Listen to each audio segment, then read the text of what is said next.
All right, and we are officially recording. Sharvesh, take it away. This segment is yours. Introduce yourself and what you do.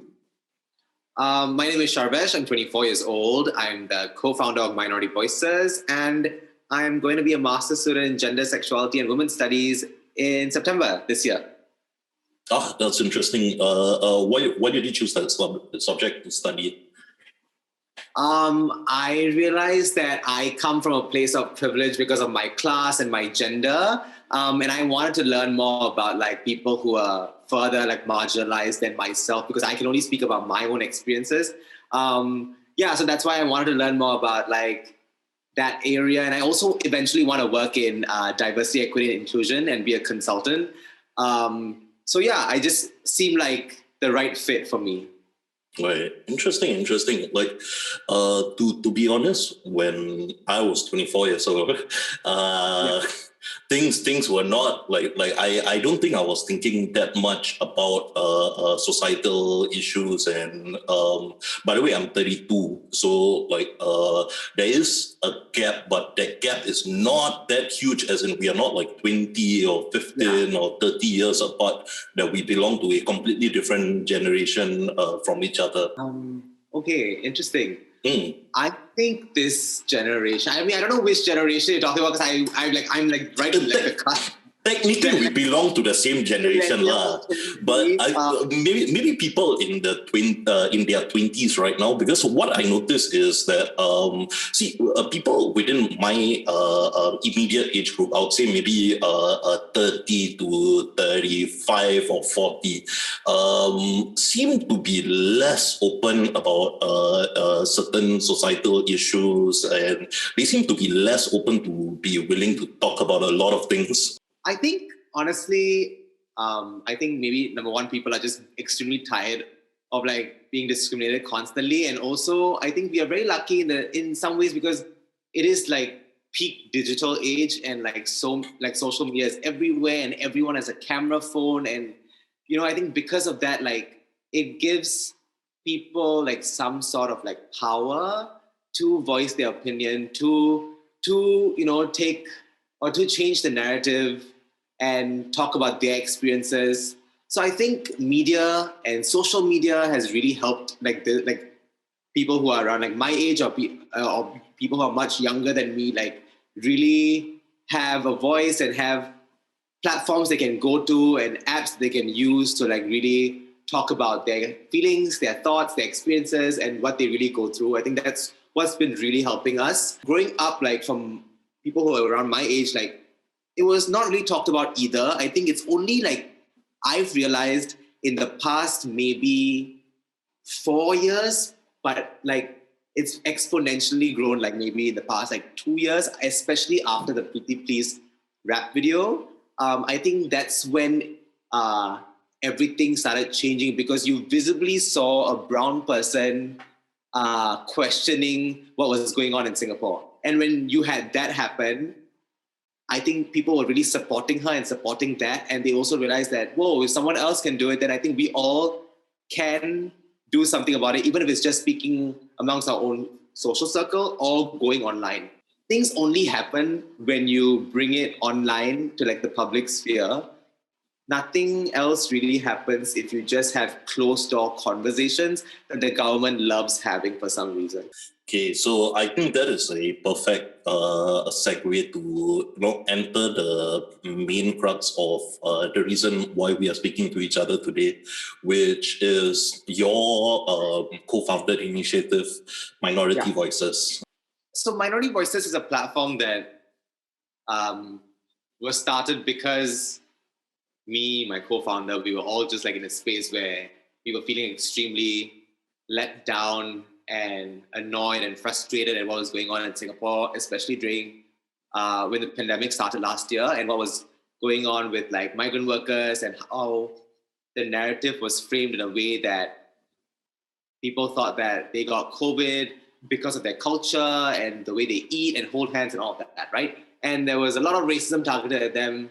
And it also made us reflect about the racism that was targeted at us growing up. So we started because we realized that there was really nothing online that made us feel seen, made us feel heard, or that really shared our stories. The only thing I can really think of at the top of my head is Indians of Singapore, but they were really showcasing successes and Indian people who've gone on to do really great things, which is amazing, which we also need. But we didn't really have anything that was talking about our lived experiences and the discrimination that we face on a day-to-day basis and all of that. So that's why we decided to just start something. And honestly, we just thought it was going to be a couple of our friends sharing their experiences. You know, it's not going to be a big deal. But when it started gaining traction, I realized that there is definitely nothing that is going on online or even maybe in real life that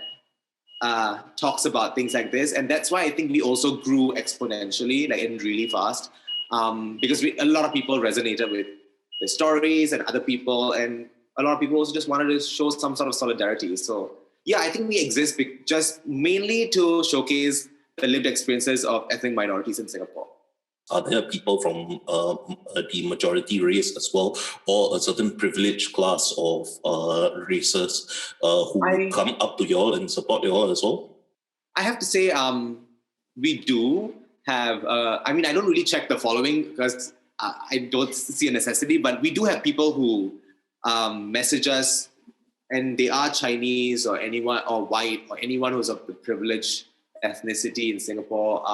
And they do message us and say, oh, I've read all these stories and I recommend this platform to my friends who deny that racism exists in Singapore. And, you know, I've learned how to speak to ethnic minorities better and not joke about their race or culture and all of that. So I think we have people who, you know, are showing solidarity, are allies, which is great.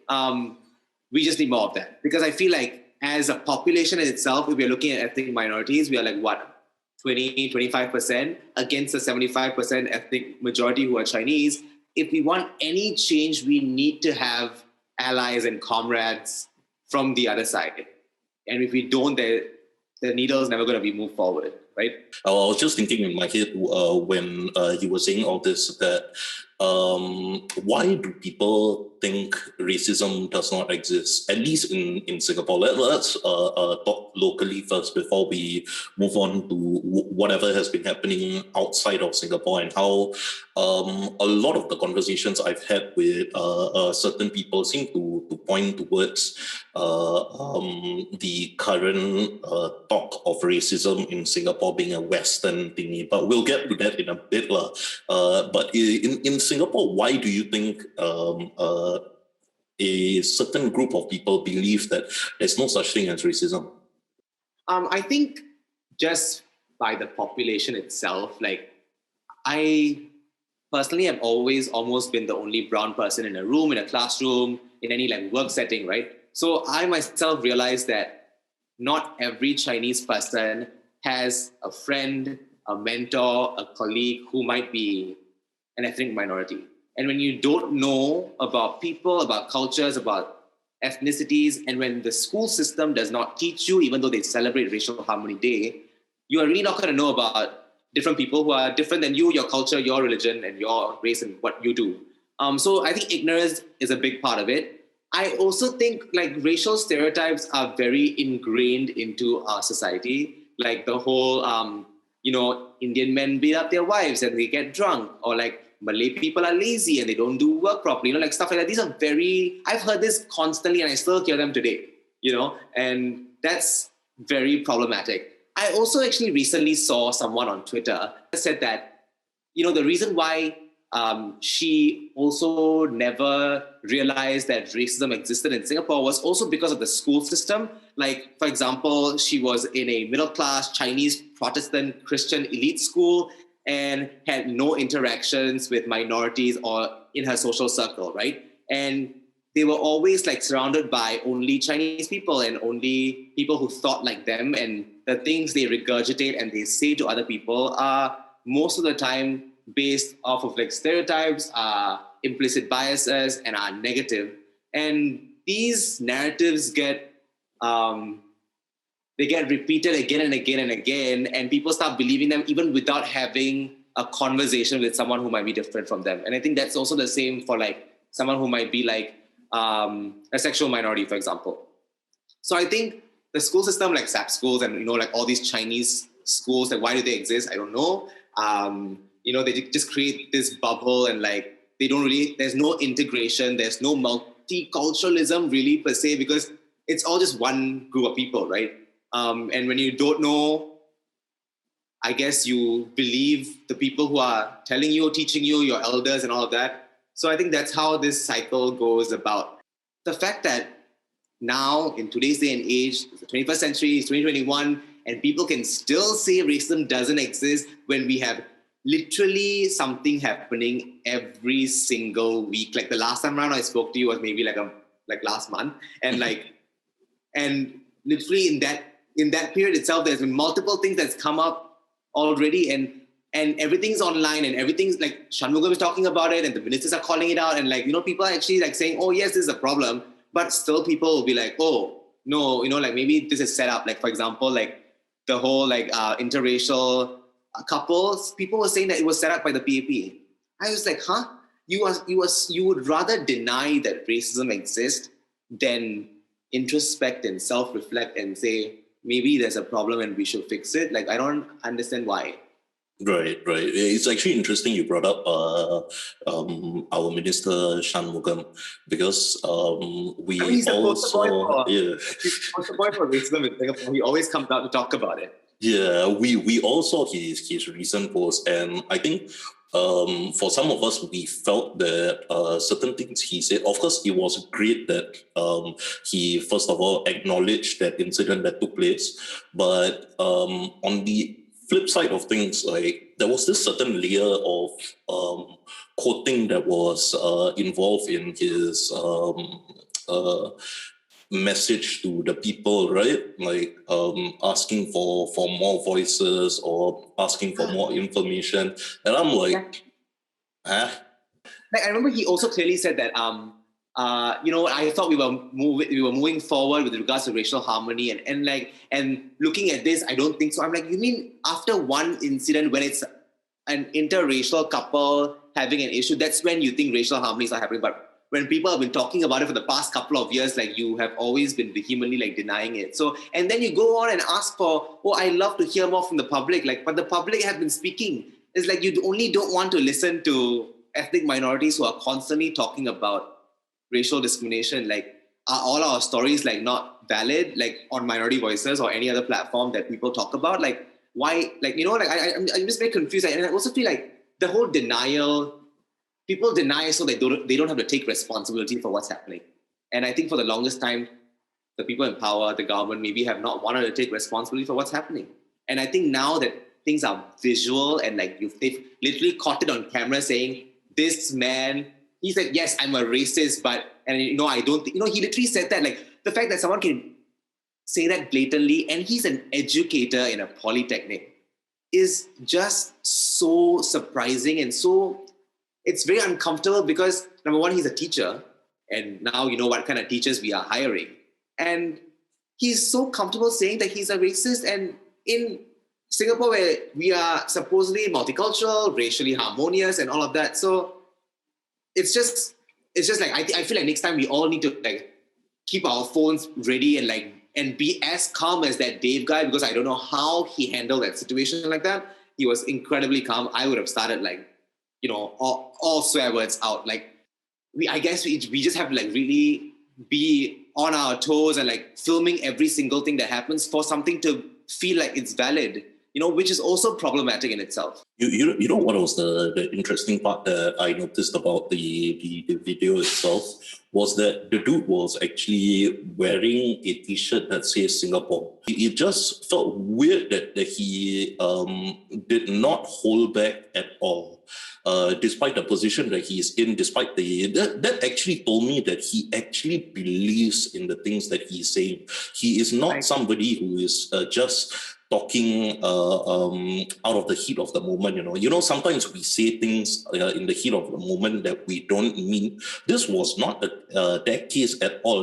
I have something to say when, like when people say, oh, he was acting erratically, he was like, then they always attribute things like, oh, maybe he's got like mental health issues. And I feel like, why are we always like so quick to say, oh, someone maybe was just acting out of line, or maybe they have a mental health condition. I don't understand why you are reducing that. So are you telling me that if I go through anxiety and depression, like I'm okay, it's okay for me to be racist and discriminating to someone else? I don't think that doesn't cut it. And Fair also, point. as Great you point. said, you know, like he's an educator, so and he knew that he was being filmed, and he was so confident to say that, oh, Indian guys are always praying, and he used the word predatory towards Chinese women. And I feel that whole idea of Indian men like being predatory has been always, you know, used since young, when parents always say, oh, to their Chinese kids, you know, like if you're naughty, I'm going to get that Indian Apu Nene to come and catch you, you know, like that whole, like that idea of like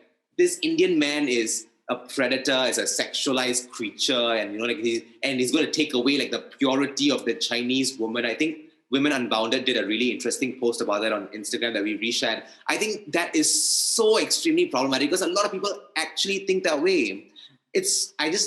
And on top of that, he's a teacher. What excuse do we have? And people were asking if he has such deep-rooted implicit biases and he's a racist and all of that, how is he as an educator teaching and also marking his ethnic minority students' papers and examinations and stuff like that? You know, like, is he, if you're that racist to that point, will you not like obviously like differentiate from your students itself? Like how, and why are we not talking about teacher education and what we can do to have more inclusive teachers, and what is the education or the NIE system doing to educate all teachers about racial discrimination and what they can do to mitigate racial discrimination and stuff like that? Like, you know, like there's so many things that we can actually do, but no, people don't want to talk about it. They're like, oh, he was just like, you know, maybe he was like flustered, or maybe he didn't know what was happening. You know, like they just like, why do you like to push the blame somewhere else instead of just like recognizing that it's a problem and we need to address it and do something about it, instead of like, oh yeah, no, it's just like, it doesn't represent all of us. But I'm sorry, like everything that has happened so far is from a Chinese person, and almost all discrimination and racial discrimination that an ethnic minority person has faced is from a Chinese person also. So you cannot come and tell me that, you know, like it doesn't represent the entire population. Like, of course it doesn't represent the entire population, but you're taking away from the conversation. You know, you are, that's for your own benefit on top of that, just so it doesn't look bad on yourself, because you're Chinese and you don't want to feel like, oh, maybe I have an issue as well that I need to check. You know, it's interesting you brought up that point that some of them mentioned that it is not all of us, people from minority groups. They have already been saying that for such a long time. There are videos out there of, you know, certain individuals running away without paying the taxi fare, or there are individuals out there getting into drunken quarrels or confrontations and things like that. I felt for years I was telling these drivers or these people who talk about all these stories, that I was telling them that it's not all of us. I'm pretty sure that most of us can afford our Grab or taxi fare. The ones who do that kind of shit is not representations of an entire population of a particular race. But right now the roles have reversed, you know. I find that shift very, very interesting, that now it is it is actually the majority folks that are taking a slightly more defensive stance because it's much needed for them. Like, have you noticed some of this as well? So some of these small things that lead up to signs that change is taking place. I think it's very, you know, like people are so quick to group all ethnic minority people, you know, and say, oh, you are like that, you are like that. But the moment the tables are turned and it's reversed and like it's a Chinese person, like, oh, sorry, not all of us are like that, you know, like, you know, only some of us, but if you are able to do that to another population, another group of people, then why is it not the same for you? And I feel like they are defensive also because for the first time, I really genuinely believe for the first time, maybe year or a year and a half, 2 years, it's been so publicly out there that all of this is happening. And I think it's also really questioning their privilege and their actions, and they don't want to be attributed to being racist. And people are so quick to say, oh, it's not me. But I genuinely think that if you are, for example, Chinese in Singapore, where you are born into a system where the way you think, the way you behave is fine, and you are privileged constantly, sometimes it might not be your fault that you might have you might have certain ideas about different ethnic groups and all of that. But I think at a certain age, right, and especially with what's happening now, you should be able to see, introspect, reflect, and be better instead of saying, oh, it's not me, or I'm not like that, or I'm different from these people. Why?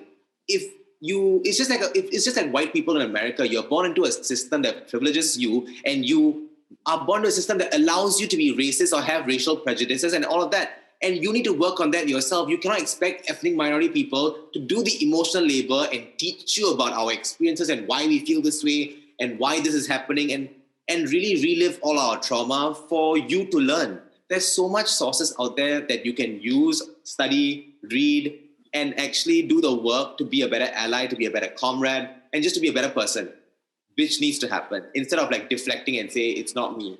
Why is it so easy for people to say that what you guys are raising or what is happening is influenced by the West? Why is it so easy? Because I get that the whole Black Lives Matter thing is not about brown people, but you see in a previous episode that was recorded, Karina May, the first episode, she mentioned something that was very interesting, that the Black Lives Matter movement was created ripple effects, and she was able to relate that to the indigenous folks that were living in the forests in the Philippines. And here we have a fairly sophisticated society in Singapore that is saying that this is a Western concept that has no space in our country. I feel like people think we are importing Western ideologies or all of that. Because we use terms like Chinese privilege, which is derived from white privilege. And the Black Lives Matter movement really impacted how people here in Singapore were talking about racism and all of that, right? So I don't understand why they are saying it's an import, because I guess they don't want to believe and agree that racism exists in Singapore. But I think it's really helped ethnic minorities in Singapore to really contextualize and understand their own experiences living here, because they see what's going on in America and the West and the rest of the countries, and they realize that, yes, we are not getting killed. We are not getting physically assaulted. I mean, it did happen recently. But our experiences are not the same, but we can contextualize for a Singaporean or a local audience. And that's what we are doing. And we are not saying that our experiences are the same as a black person in America. We can never say that. They've gone through slavery, their history is extremely different to ours. But I think we are all finding power in the fact that there's a global movement happening, and we can all relate to a lot of things that are happening to ethnic minorities in other parts of the world. Just for example, the Stop Asian Hate movement. The Singapore Miss Universe wore that on her cape. That's also importing Western ideologies, if you want to talk about that in that manner.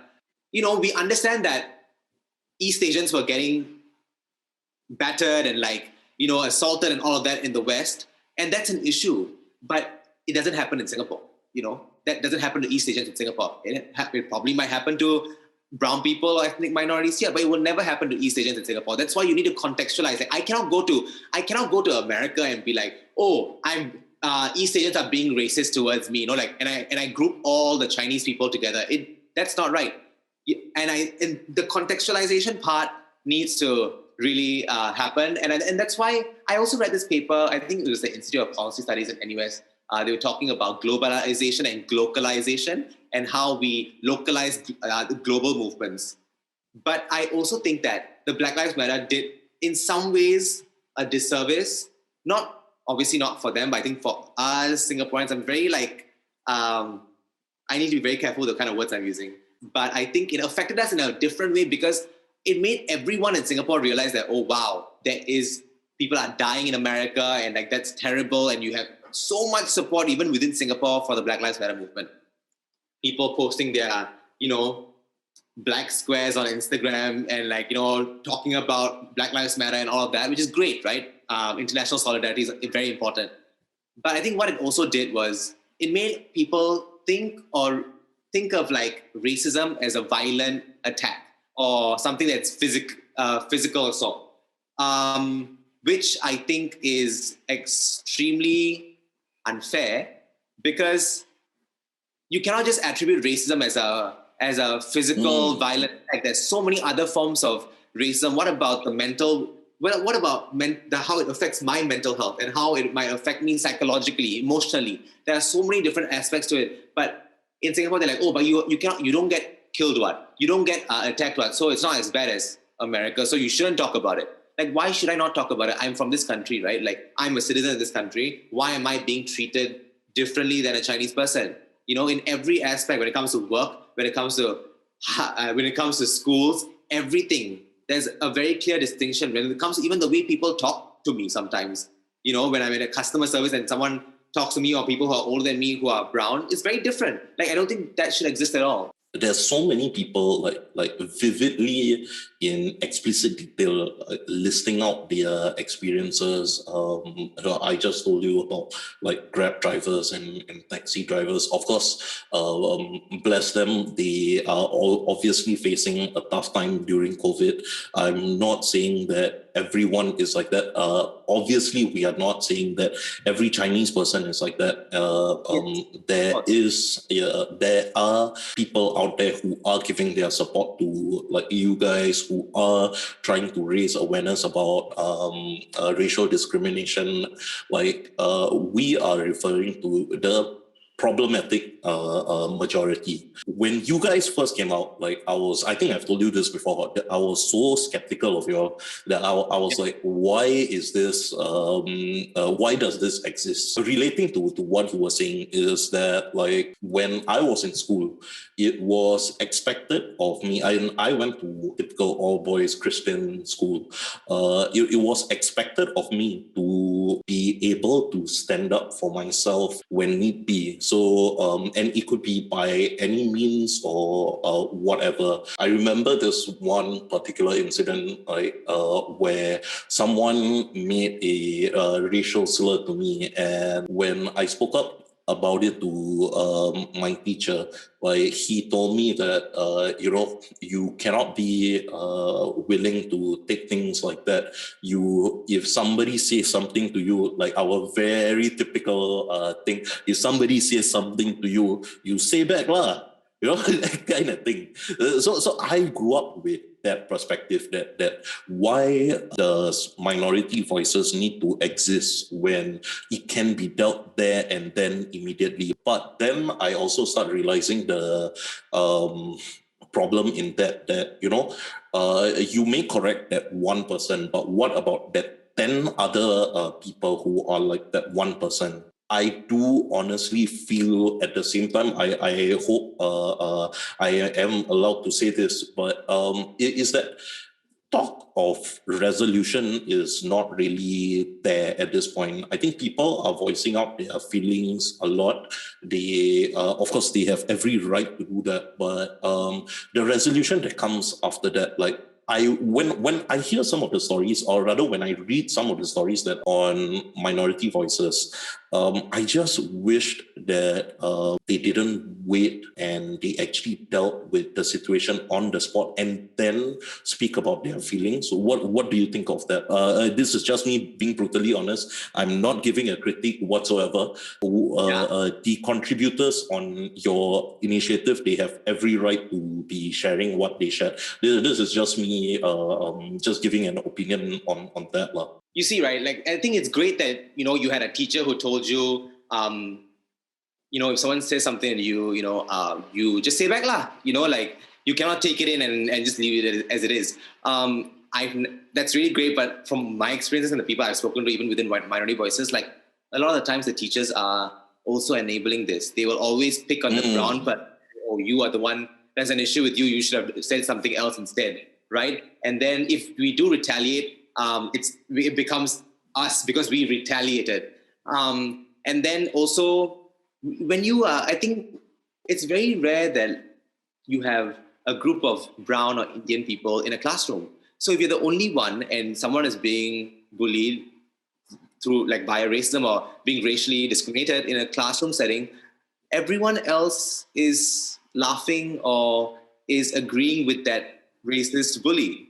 And it's very difficult to stand up and say no or, retaliate in a proper manner at that age. I think I myself, for example, like, you see, I'm extremely vocal. I'm always talking about racism, and like it's always like, like people think I'm the racism police now. But even when I was in SOTA, like when I was 13, 14, 15, we'd be in a theater room.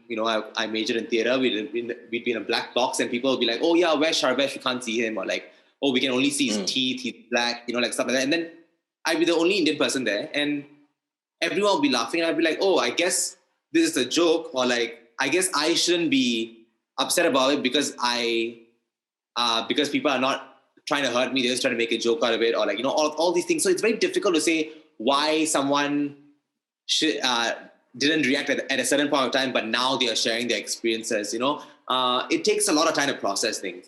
Like I've been going for therapy recently, and I realized that a lot of things that I went through, I just let slide and I let go. I didn't think about it, but it actually, the way I behave, the way I speak, the way I act, everything is related to my experiences in the past, and my discrimination and the racial discrimination and all of that.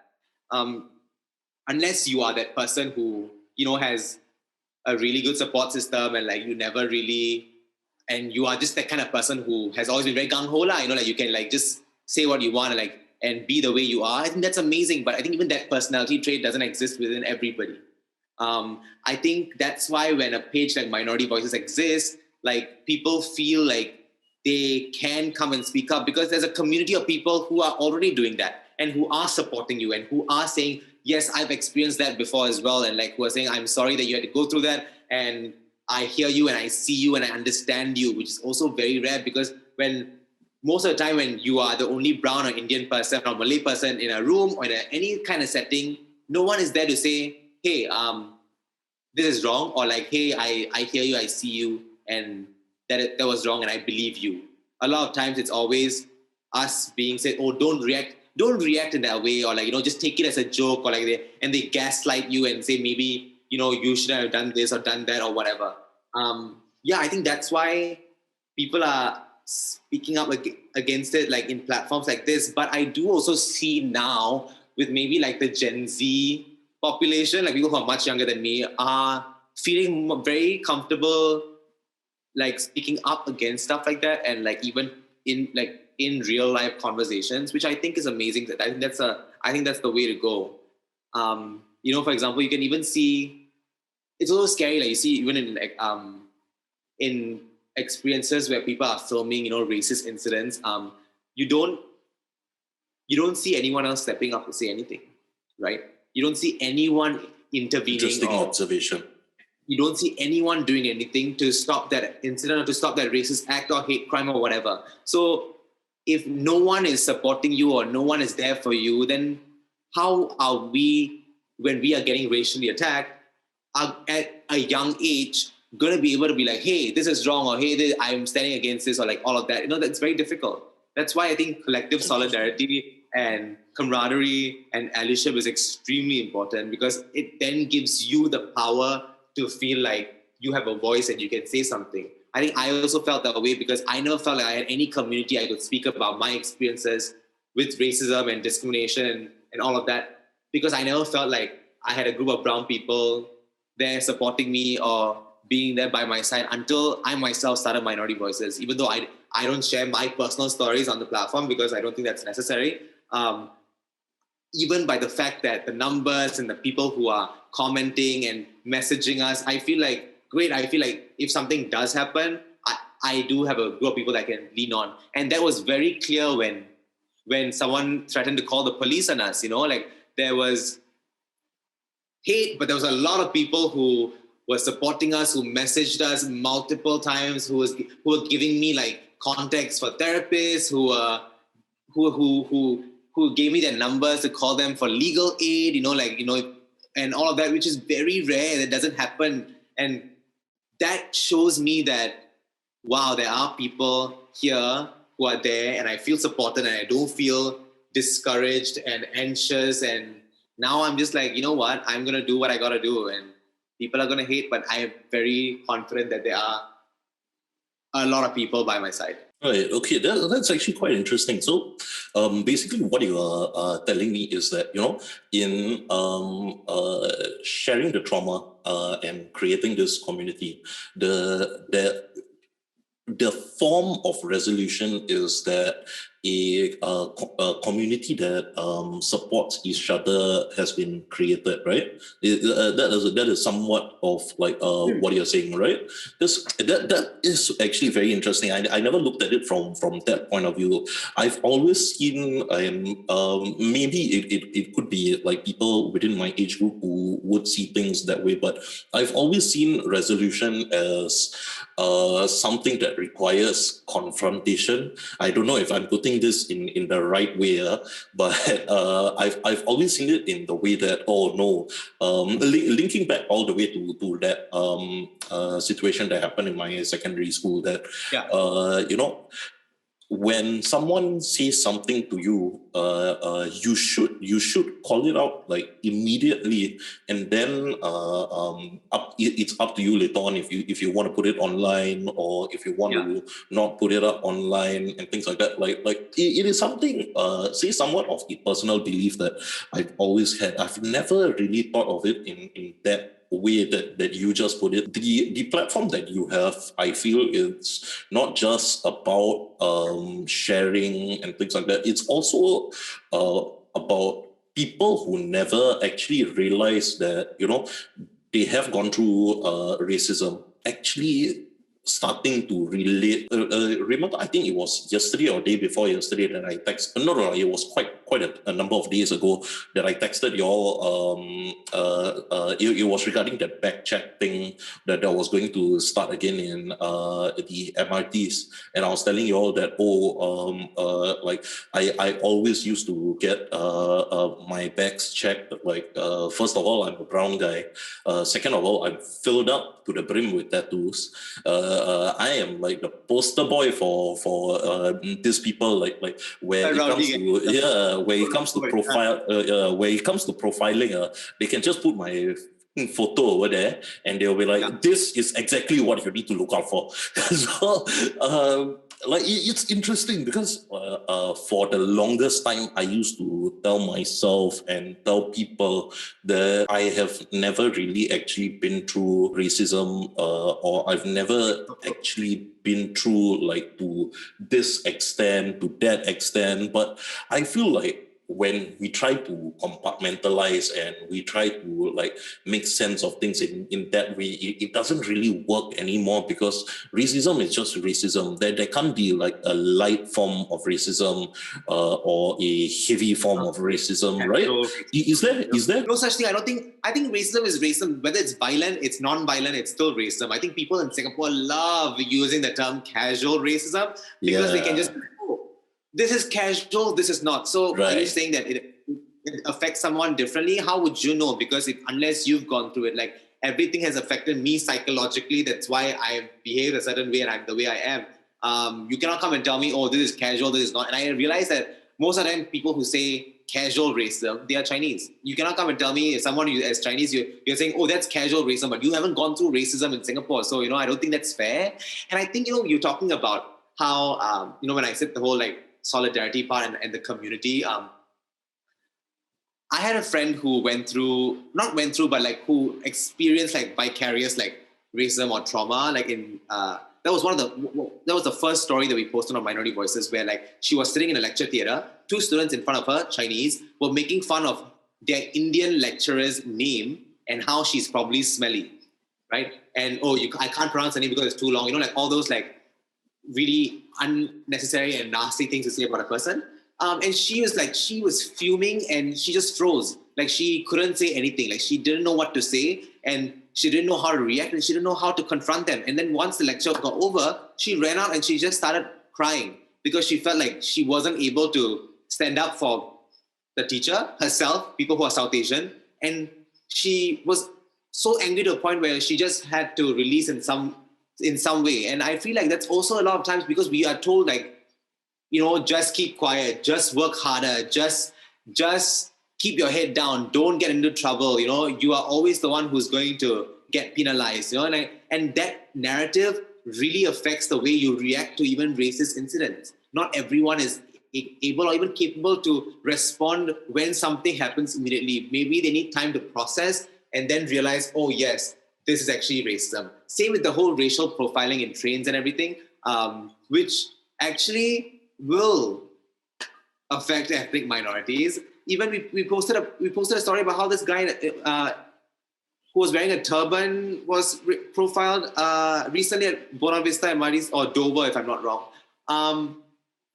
I initially was like, wait, is this racial profiling or are they just doing random checks? But I realized that it's not mutually exclusive. And also, he was the only brown person there who was stopped, right? So it's very uncomfortable to be the only brown person. Everyone else is Chinese walking past you and they are patting you down and like really like searching you as though like you're a criminal in your own country. Like that's why it's an issue. If it was like brown people everywhere and like you are doing checks on everyone, sure, But like I've also realized that even myself, like I have also people like the station guards who like sit there and randomly ask people for their bags. It happened to me a couple of times as well, and I realized that it's always when I'm walking through and like there's no other brown person and it's me. It's very, very, very problematic. But we don't realize that it's racism because we've been trained to follow law and order and like the police are here to help us and all of that, and they are like trying to safeguard our safety and all that, like that kind of stuff. But everyone has implicit biases and everyone does not recognize that because of the society that we live in. And that's why we need education when it comes to even like the police force, like the NIE teachers education, and a lot of things where you are dealing with people. That's very important because we don't have that. People are just going to go by their assumption. And if their assumption is that, oh, this guy, like for example, you who has like tattoos all over your body and like you fit this profile, then they're going to be like, yeah, he's probably this. And it's also got to do with lookism, which I was reading into recently, where how if you look a certain way and you present yourself in a certain way, then people believe that you are a criminal or you have done something wrong. And if you look better or if you look conventionally pretty or conventionally good looking, then people perceive you to like be innocent.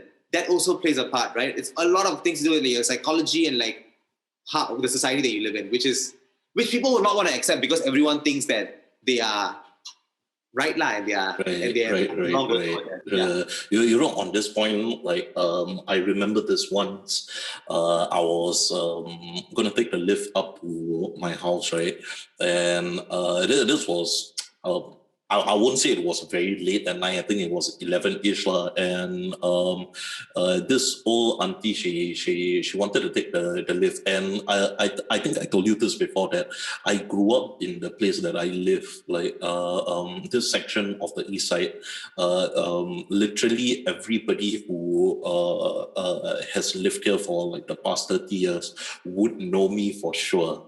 So this auntie, she was waiting for the lift along with me, and she started asking me like, boy, you live here? And I was like, yeah, auntie, I live here. I take no offense to those type of questions. I mean, like we got to keep in mind that people of like a age group like theirs tend to not have very good skills at filtering their questions, their words and stuff like that, right? So like she was just asking me like where do I live, or rather like what floor do I live and how long have I been living there, because she's never seen me before. This was when I was much younger, so like I was mostly asleep during the day and like partying at night and or going out at night. So like then when the lift door finally opened and we were going to enter, she was like, no, boy, I think you go first. I was like, okay, you sure, auntie? Like, it was interesting because like I have always felt that this lookism thing that you were speaking about, I've always felt that it is so problematic, and it just goes to show how much deconstruction and reconstruction is needed within our society, right? Because at the end of the day, like, we have built a society based off all these things, and right now it is all crumbling. Why can't they just recognize it? I think they ask for more information, then it absolves them of the responsibility, right? It's like they're not responsible because they perceive to not know what's going on. I don't know means it's not my problem. If I don't know means I don't have to address it, right? Like, then I didn't know what, so I didn't have to bring it up to Parliament. That's the whole thing. That's a good point. Right? Right? Like, and then I think they don't want to see. I think it's also difficult in a country like this because of the population. Just by the population, like, if you start talking about wanting anti-discrimination laws and like wanting to actually have equality and meritocracy and all the kind of stuff, like, you will be indefinitely challenging Chinese people and their privilege and their power, because they are 75% of the population, and this conversation has never happened in the past, like, however long, like 50 years. Like, it's never happened. It's never been an issue per se. It's just that now that everything is online and we are much more visible and we know what's going on, that's why it's an issue. Like, and people are actually speaking up about it. They have to recognize, and that's why, I found it very strange that the Prime Minister only recognized that racism is happening when the Indian lady got kicked in the chest. Like, that's when he came out and put a statement like, oh, we need to stand against this racial hate crime and all of that, which I found a bit problematic in itself, because I was like, why are you only calling that out? Like, there has been so many instances of things happening and people putting it online and everything, but no, you're not saying anything. But the moment it was a physical attack, then it was an issue. So are you also like saying that something is racist if it's physically violent? What about something that's racist? What about things that are emotionally violent or psychologically violent? Are they not considered racism? That comes back to that as well. And I think also, probably the PAP is afraid of losing their power, right? Like, they want to keep the status quo. They want to be in power again. And they have been for the past 50 years, 55 years. If they do challenge that, then I think it will affect the next general elections. I think that's my genuine opinion. I feel like if they do try and do something that's really out there and really left-leaning when it comes to like all these like policies and talk about racism, I think it will affect their general election results the next time around, which is what they are afraid of as well, I am assuming. Before I continue, by the way, guys, in case to the viewers, in case y'all are hearing funny noises, it's Singapore. There is construction work going on right below my block right now. So while Sharvesh was talking, like, if y'all can hear funny noises, I am so sorry. I do not know how to remove that shit. Y'all will just have to endure it. Okay. Moving back to like the conversation. You are right, because what I was trying to say at the same time is that this seems to be as much a not so much just a societal issue only, but also a political issue as well. A policy issue as well, because like, as much as we want to blame the majority race, as much as we want to say this and that, as much as we want to say that Indians don't support Indians, or all the arguments that are valid and we bring forth to the table, at the end of the day, it is also a policy thing that this profiling thing that happens, how certain groups are policed, how minority folks are looked upon by the authorities. Like, all these things play a big part in how youth, the parents who tell their kids like, this certain section of people are not good. All these things like goes down there as well. Like I look at it as people may absorb maybe 5% of the policy, and when they relay it out to someone else, it will probably be like 1% accurate. So let's say, for example, if there was a certain thing that was released about a person on the newspaper or whatever media it may be, the person is only going to absorb that 5%, and it's going to he or she is going to relay just the 1% that he or she understood, and say that, all Indian people are like that, or all people with tattoos are like that, or all Malay people are like that. It's not just the people alone that I feel are the problem. It is the policy, it is the media, like racial discrimination, the subject that you have decided to take on. It's such a layered thing, right? Where, like, my God, the conversation will never be over because there is just so much. I totally agree with you. I think the media plays a part. I think our policies play a part for sure. But I think to even accept that, people must be willing to say, yes, there's a problem, like we need to look at it, and like we want to become better. We want to be a more united country. Like we want to be a better country. I just don't understand why we can't accept that and be like, yes, we want to be better for everyone, right? Like, why is it so difficult to do that? I think everyone loves their country and everyone wants it to be better for everybody. You talk about equality, let's do equality through equity and like make it better for everyone. Like not just be like, plaster it on our pledge and be like, yes, we say this every day, and then people actually start believing it. People believe it, like, yes, we are equal, we are meritocratic and all that, but like when you live the reality of a marginalized person, you realize that most of the time it's not. Like, for example, when people say meritocratic, okay, but there's racial quotas in some schools. When it comes to workplaces, I've heard of HR managers saying that they throw away like Malay and Indian resumes because the bosses don't want to hire them. So how does this work?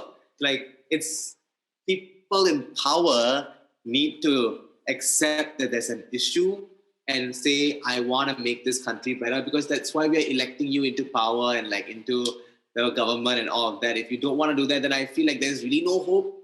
And then these people will be in power again and again and again. And this is what's going to be happening, unfortunately.